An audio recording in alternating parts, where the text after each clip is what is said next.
Hola, buenos días. Mi nombre es Ana Lidia Cisneros, soy estudiante de la UBA, sección de Derecho. El día de hoy le voy a hablar sobre los derechos reales y la posesión. Como la propiedad se entiende, el señorío o empoderamiento de un sujeto hacia un bien o hacia algo, pues un objeto como tal.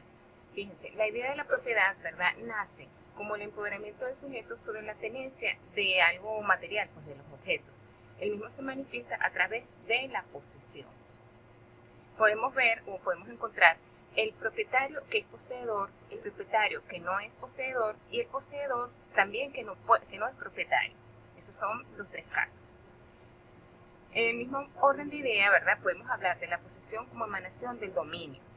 Es decir, que la posesión está subyugada a lo que es el derecho de la propiedad. También es conocido como el derecho al goce de la posesión. Y como se dijo o como acabo de explicar, el mismo proviene del dominio como tal. Es el derecho al goce.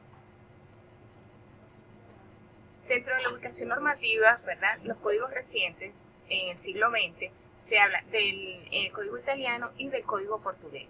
Los mismos establecen a la posesión como el poder que tiene el sujeto en el ejercicio del derecho de su propiedad o de un bien como tal. Podemos encontrar a la posesión como hecho, que sería el ius possessionis, y la posesión como derecho o el derecho a poseer, que sería el ius possessendi. La posesión como hecho proviene de la tenencia del objeto como tal y produce los aspectos de situaciones separados al dominio. El ius possessendi es el derecho a poseer, es decir, el título como tal, ¿verdad? El señorío, pero de una forma física, pues, que le da al titular o a la persona ese derecho a poseer el bien o el inmueble. También podemos encontrar o podemos observar diferentes clases de posesión. Tenemos la posesión natural, que corresponde a la tenencia o el derecho a poseer de un individuo hacia un objeto o un bien, o el disfrute de ese derecho. En cambio, la posesión civil se refiere igual al disfrute del derecho a poseer, ¿verdad?, o de la posesión, o a la tenencia del objeto, sin embargo, con la intención de hacer suyo o de poseer dicho bien, pues.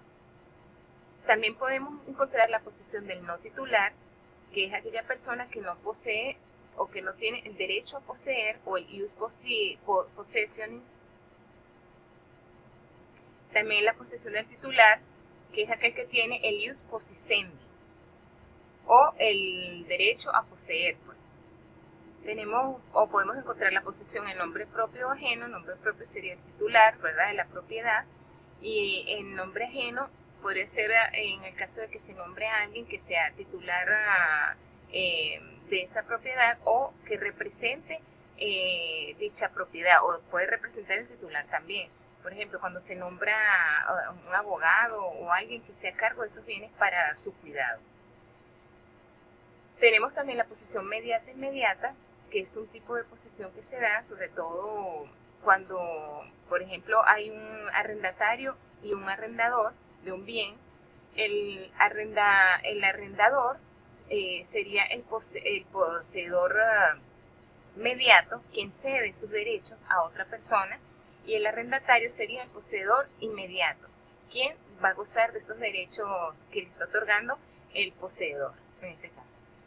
También podemos encontrar la posesión injusta o viciosa, que es aquella que proviene quizás cuando el bien, ¿verdad?, se obtiene de forma indebida. Puede ser a través de que exista un poseedor, un poseedor existente previamente, o también se da el caso de que dicha posesión sea adquirida de forma subrepticia. Por último, podemos hablar un poco acerca de los contratos reales. Los contratos reales son una categoría de contratación, ¿verdad?, de contrato. Y para que sean efectivos o para que sean perfectos, mejor dicho, debe haber la entrega del bien o de la prenda, o de la cosa en sí, pues, como tal. Los mismos producen efectos como la transmisión, constitución, modificación de algún derecho real.